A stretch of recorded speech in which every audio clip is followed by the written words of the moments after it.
magandang gabi po sa inyong lahat. Hello! Hi!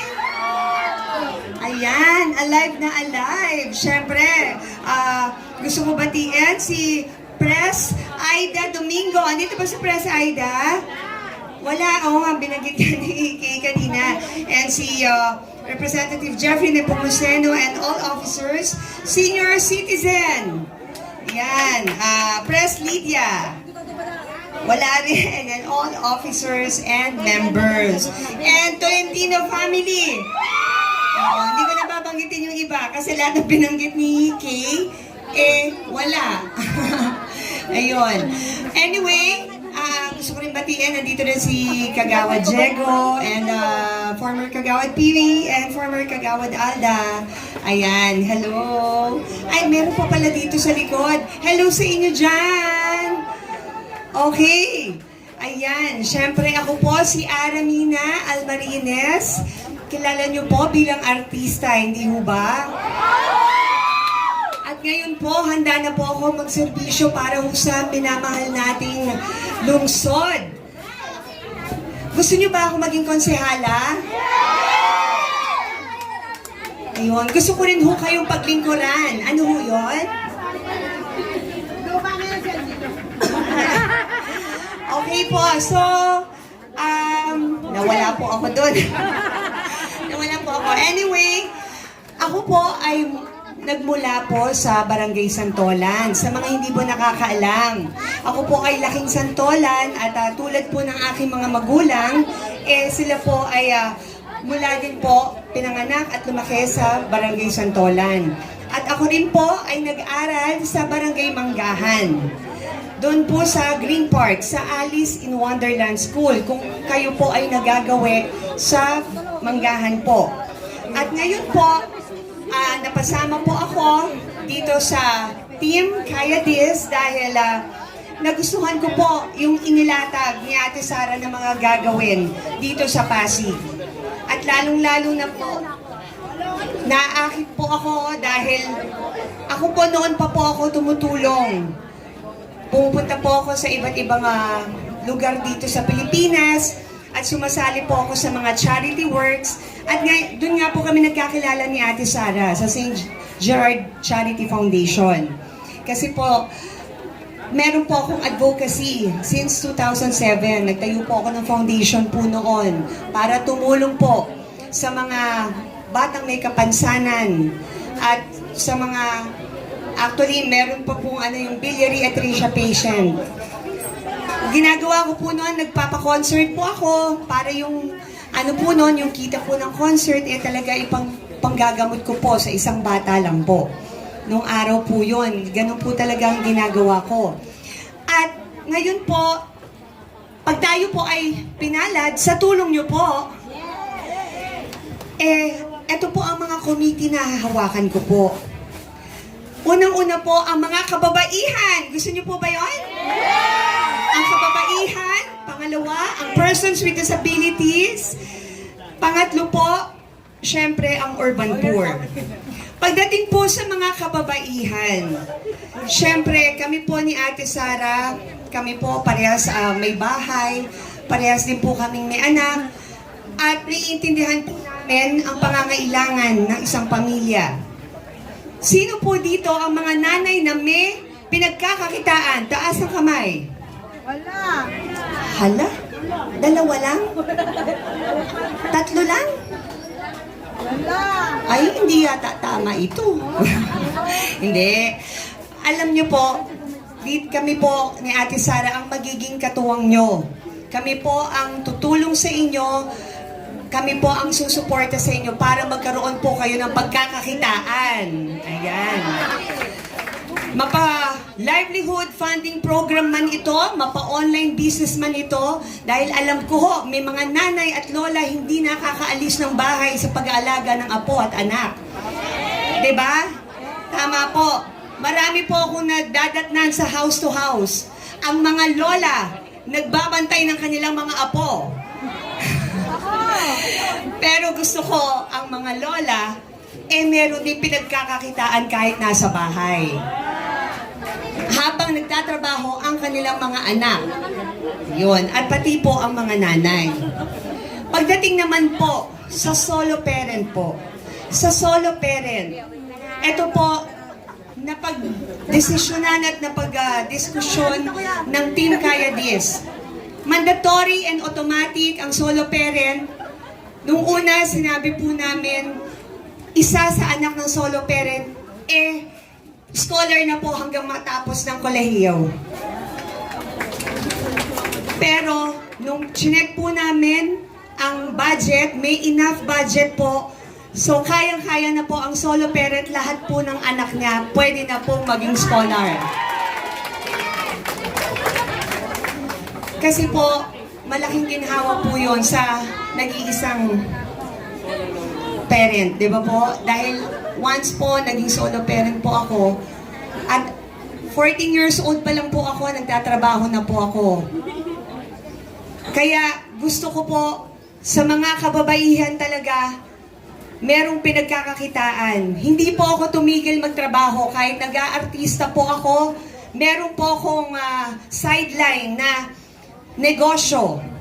Nagkaroon po ako ng Ara Secret, nagkaroon po ako ng Ara Colors, mga ano po yung cosmetic, beauty products. Meron po akong bake shop.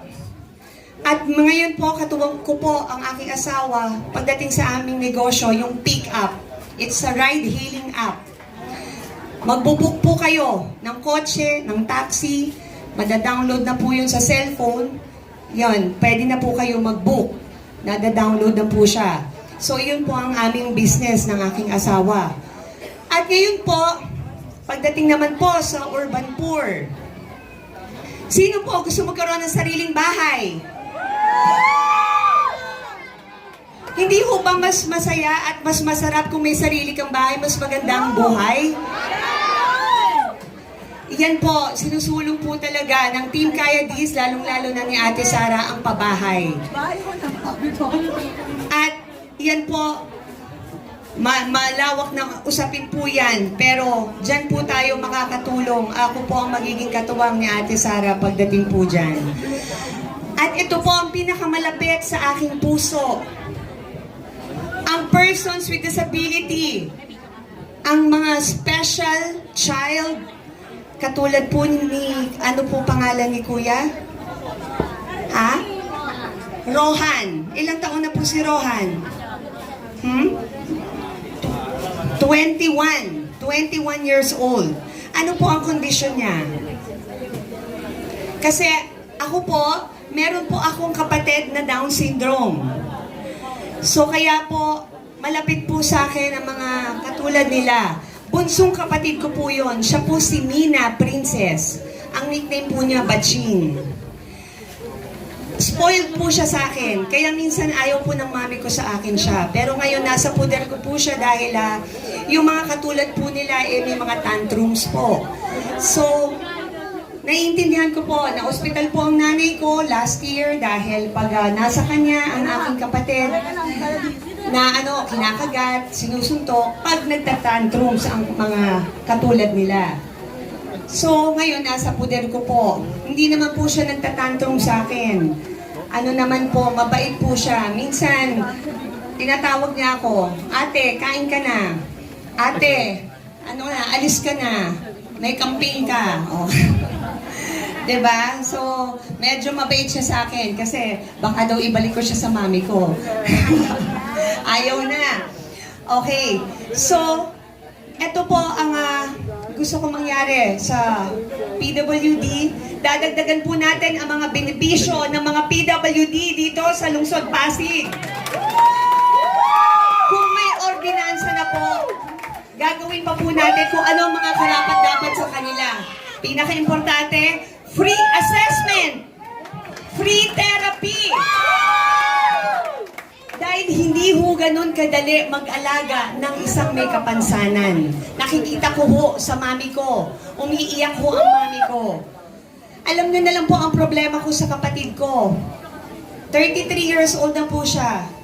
Gusto na daw ho niya mag-asawa. Wala naman po problema yun. 33 years old naman. Nung una sabi niya gusto niya kamukha niya. Ngayon naman, ang gusto niya si Paulo Avellino. Iyon po ang pinoproblema ko. Di ba ho, nakakatawa ho. Alam niyo po, iyan po ang joy ng buhay ko. Kasi si Mina, dyan po nang galing ang pangalan ko, Mina. At yung Ara, kay Christine po nang galing yan. Ara, Christine at Mina Princess. Kaya mahal na mahal ko po yung mga kapatid ko na yan. Kaya sa mga PWD, may kakampi po kayo. Andito po ako, si Konsehala Ara Mina. Masasandalan niyo po. At si Ate Sara.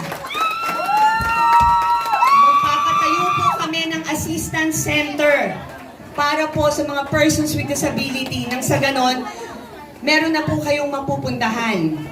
At kung kinakailangan natin mag-provide bawat barangay ng service para sa persons with disability, magpo-provide po tayo para hindi na po kayo mahirapan mag-commute. Yun lang po. Ako po, masaya na po ako sa buhay ko. Kontento na po ako. Na-achieve ko na po yung gusto kong ma-achieve sa pag-aartista ko. May negosyo po ako. Okay po, may pamilya po ako. Pero siguro po, ito na po yung time para mag-give back ako. At dito mismo sa hometown ko sa Pasig. Kaya, I hope tanggapin niyo po kami at mahalin niyo po kami dahil mamahalin po namin kayo.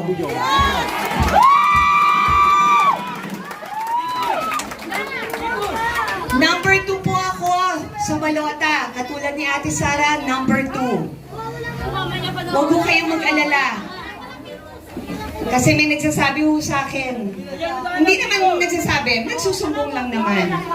Yung iba naman may mga sentimiento. Nakikita lang naman ang mga politiko pag eleksyon. Ay pag campaign. Ganyan. Huwag po kayong mag-alala. May isang salita po ako. Hindi niyo po ako makita pag campaign lang. Makikita niyo po akong nagtatrabaho, pati ang team Kaya This. Ito po, natutuwa po ko dahil kasi proud po ako sa team Kaya This. Napakasipag po lahat ng mga kasama ko. At lahat po, wala po kaming diniscuss kundi kung ano ikabubuti ng ating Pasigenyo. Maraming salamat po. So, dahil sa